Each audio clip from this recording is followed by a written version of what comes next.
নমস্কাৰ ছাৰবিদসকল ৰাজ্যৰ 1,16,00,000 কৰ্মচাৰীসকলৰ লগতে পেঞ্চনাৰসকলৰ কাৰণে এক দুখবৰ লৈ আহিছোঁ যিটো আপোনালোকে স্ক্ৰীনত চাবলৈ সক্ষম হৈছে য'ত লিখা আছে অষ্টম দৰমহা আয়োগ গঠন নকৰে কেন্দ্ৰই আৰু তেনে স্থলত কেন্দ্ৰই কি কৰিবলৈ ওলাইছে সেয়া হ'ল সামগ্ৰিক দৰমহা বৃদ্ধিৰ সলনি কৰ্মচাৰীৰ যোগ্যতা অনুসৰি দৰমহা সালসলনি বৃদ্ধিৰ দিশে আগবাঢ়িছে চৰকাৰ আৰু এই ক্ষেত্ৰত অষ্টম দৰমহা আয়োগ গঠনৰ জৰিয়তে প্ৰায় আপোনাৰ 1.5 কোটি কেন্দ্ৰীয় কৰ্মচাৰীসকলৰ লগতে ৰাজ্যিক কৰ্মচাৰী আৰু পেঞ্চনাৰসকলৰ দৰমহা বৃদ্ধিৰ যি প্ৰত্যাশা বিগত 9 বছৰ ধৰি আপোনালোকে অপেক্ষা কৰি আছিলে তাত চেঁচা পানী পৰা যেন অনুমান হৈছে কিয়নো দৰমহা আয়োগ গঠনৰ বাবে কৰ্মচাৰী সংগঠনসমূহে দি অহা বাৰম্বাৰ হেঁচাৰ মাজতো কেন্দ্ৰীয় চৰকাৰৰ তৰফৰ পৰা স্পষ্ট কৰি দিয়া হৈছে যে দৰমহা আয়োগ গঠনৰ প্ৰস্তাৱেই নাই তেতিয়া তাক লৈ উৎকণ্ঠিত হোৱাৰ প্ৰশ্নই আহিব নোৱাৰে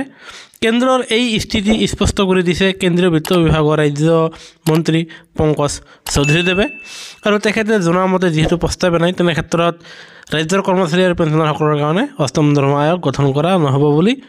জনা গৈছে সেয়েহে ছাৰ বাইদেউসকল যদিহে অষ্টম দৰমহা আয়োগ গঠন নহয় তেনেহ'লে কৰ্মচাৰী আৰু পেঞ্চনাৰসকলে লোকচানৰ সন্মুখীন হ'ব আৰু তেনে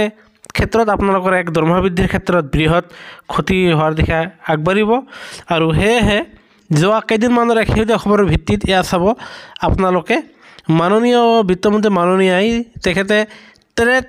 ইউনিয়নসকলৰ সৈতে মিলিত হয় আৰু য'ত ট্ৰেড ইউনিয়নৰ ফালৰ পৰাও মূল্যবৃদ্ধিৰ লগত সংগতি ৰাখি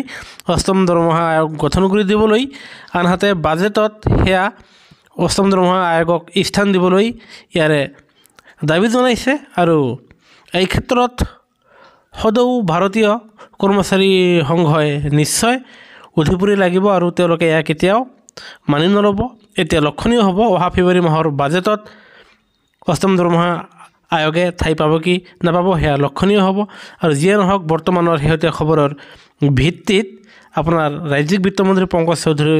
দেৱে কোৱা মতে অষ্টম দৰমহা আয়োগ গঠন নকৰিব আৰু তেনে ক্ষেত্ৰত